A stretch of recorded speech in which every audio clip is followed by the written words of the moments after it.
Hey, this is Deepak here from digitaldeepak.com, and in today's video we are going to talk about a very important concept that is changing the face of digital marketing, and it has been very prominent recently. So today we are going to talk about native advertising and sponsored content. So you might have heard about native advertising here and there, and you might know what sponsored content is, but in this video we will delve deep into it and see how it is actually changing the face of digital marketing. So basically what Wikipedia says is that native advertising is a type of advertising, mostly online, that matches the form and function of platform upon which it appears. So if you have heard or if you have seen the statistics, basically when it comes to internet advertising, which basically started with banner advertising, nowadays most people don't click on banners because banners are obviously ads which you don't want to consume, but publishers do have to place advertisements, otherwise they cannot get paid for publishing that content in the first place. So most of the publications are now freely accessible online, whether it is YouTube or whether it is a blog, but there has to be some form of earnings for the publisher so that they get paid for the efforts that they are putting in. Otherwise it is not going to be sustainable. But problem is that most of the advertising now is very prominent and people ignore it. So there is something called banner blindness. So people just don't click on banners anymore. They just see the banner and they don't even look at what's written in the banner. And there are statistics which say that only 10 out of 1,000 people actually click on a banner, or sometimes it's as low as 1 or 2 out of 1,000 people who see the banner who actually click on the banner. So to combat this, what has happened is that many advertisements have started seeping into normal content, trying to behave as if they are normal content in the first place. So right now we are going to focus more on sponsored content and advertising online.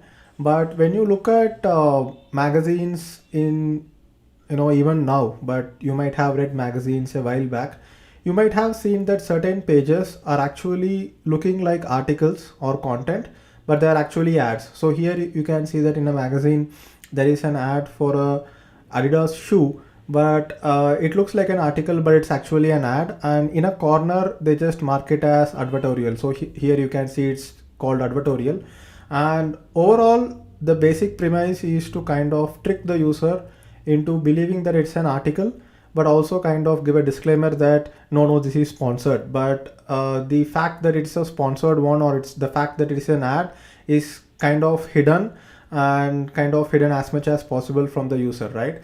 So even when you look at publications such as Your Story, so Your Story does a lot of native advertising and sponsored content. So here you can see sponsored post is what they have given. So certain publications are kind of very ethical, and they say that this particular post is sponsored, but many publications do not disclose it exclusively. For example, if you are reading a magazine and if it clearly states that a particular article is a sponsored post, you are less likely to read that particular article, because if it is not published by the merit of journalism, if it is not published because it's an interesting article, but because someone paid to put that article right there, then you are not going to read that article, right? So that's what we are looking at. And when you look at online types of sponsored content and native advertising, mostly even when you look at search engine ads, they are some form of native advertising because you are searching for something, but they also make sure that you get ads, and these ads are somewhat useful, but these ads come up in the top because someone is paying for it. Then you have recommendation widgets, which we are going to talk about today. So if you have read news websites, below the content of these news you can see that from around the web, and you can see many links being placed there.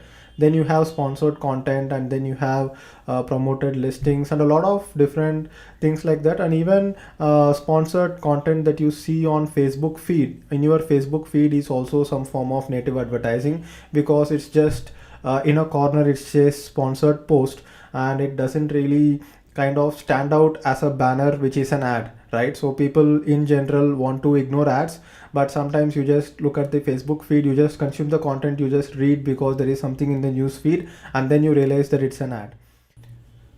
So recently I stumbled upon this video by John Oliver, and he has explained about this entire concept of native advertising and how it actually impacts journalism and content consumption. So this is something that you should take a look at. I have given a link to this YouTube video below this video or wherever you are consuming this from, and or you can just go ahead and search on YouTube about it.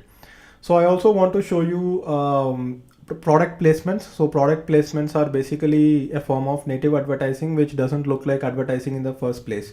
Like for example, if you have seen this series called TVF Pictures, so TVF, media company from Mumbai, made this series called TVF Pictures, and it's basically a story of a startup, or a story about bunch of guys trying to start up and trying to raise money. And obviously India is abuzz with the startup scene, and they made a TV series about it, and they have got like millions of views. You can see that the first episode got like 5.4 million views, and this is their most famous TV series that they have launched. So this TV series, they have not launched it on Netflix, or they have not launched it on TV with ads in between. What they have done is that they have actually launched it on YouTube itself for free. But how did they earn money, or how did they make money out of this, or how did they get money in the first place to go ahead and create this TV series? You can go ahead and check this particular Quora post, which asks who are the sponsors for TVF Pictures. So basically it's a product placement. So Ponds, Men, Uber and Kingfisher are the sponsors, and basically it appears as product placement. It doesn't appear as ads in between the TV series, but it appears during the show. Like here you can see that this guy is washing his face, and there is Pond's men's cream, and this guy is booking an Uber cab on his phone. And whenever there is a scene where they are going to a bar and having alcoholic drinks, you can see that Kingfisher is basically the brand which is placed there. So this kind of advertising kind of psychologically impacts you, kind of connects the dots. So you think that it's basically a product placement, and for them it helps in boosting the brand when they do it. So these are product placements, again a form of native advertising. And there is a movie called The Truman Show, which you should definitely watch. And this entire movie is based on native advertising and sponsored content. So basically, Jim Carrey, when he is born, he is actually born into a show, and his entire life is part of a show, and people just keep watching this particular show, and 24/7 this show keeps running, and basically tracks the life of Jim Carrey from being a kid to being a big adult. And it's a very interesting movie which you should definitely see.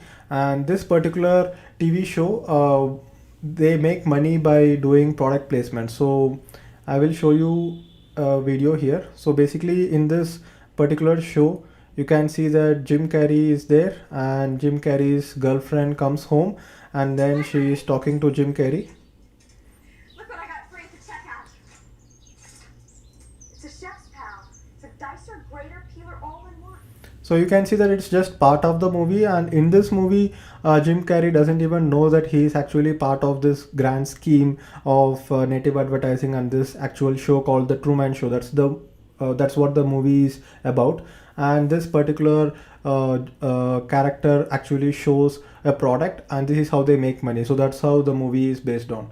So this is native advertising and sponsored content. And if you watch John Oliver's video, you can actually get a lot of insights about how it's actually changing the entire publishing industry. So people have started losing trust on publications, and even he kind of recently found out that even New York Times does this. Even the New York Times is now embracing this.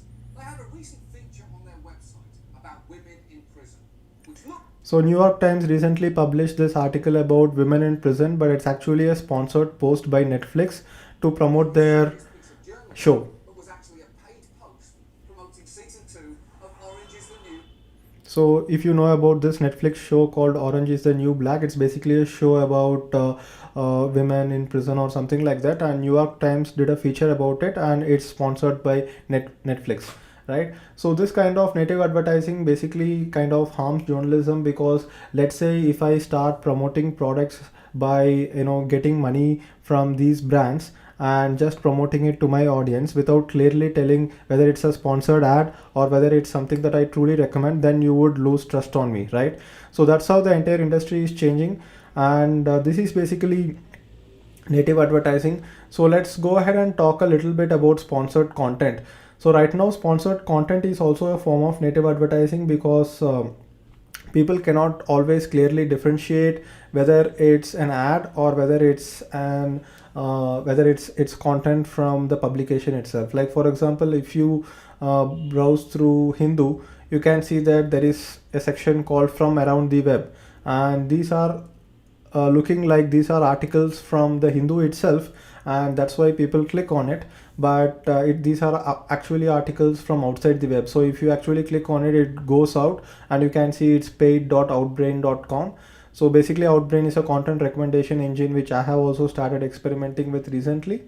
And eventually what will happen is that people will lose trust because they know that this particular section is paid ads, and these are not actually content from this publication itself, right? So they have 9 different links which actually point to some other ad link, and they have only 3 links which are actually articles within Hindu itself. So it's a very bad combination. I would say that if there are like 3 links on the top from within the publication and 3 links which are like linking to advertisers post, then it's a good balance. But still people click on it because they think they are content from inside, right? They don't think they are actually ads.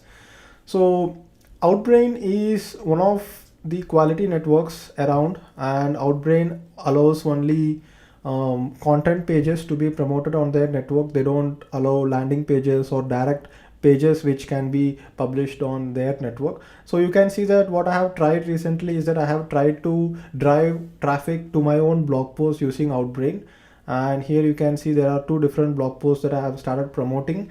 And let's say past 7 days, last week, let me take the statistics. You can see that I have been driving around 700 visitors a day, 400 visitors a day, and these visitors come at a very low cost, as low as 4 cents a click, 5 cents a click, and this is after they have very low CTR. Like here you can see that it's 0.04%, here it's 0.05%, but still Outbrain can drive traffic to these posts. So these links basically appear on other publications below their articles, and they drive traffic. So you can see Bloomberg is using another network called Taboola. So you can see here sponsored links by Taboola. So here you can also, just like any other ad, you can have retargeted ads, you can have articles, you can have landing pages as well. So Taboola allows landing pages, Outbrain does not allow landing pages. So I have been trying to run a campaign on Taboola as well, and I tried to drive traffic directly to my landing page, and obviously the conversions were very low because they were not very targeted as much as Facebook ads. So there are other such content recommendation networks as well, like Gravity, Columbia, Rev Content, and things like that. So sometimes for some advertisers, I have heard that it works. Like for example, someone in the finance industry trying to get the interest of people. So this is what content recommendation engines is all about, and we discussed about native advertising. Definitely go ahead and watch this particular video. Just search for it on YouTube. And if you have any comments about native advertising, or if you have any questions, just leave a comment below. So thank you for watching this video, and I will see you in the next video. Bye bye.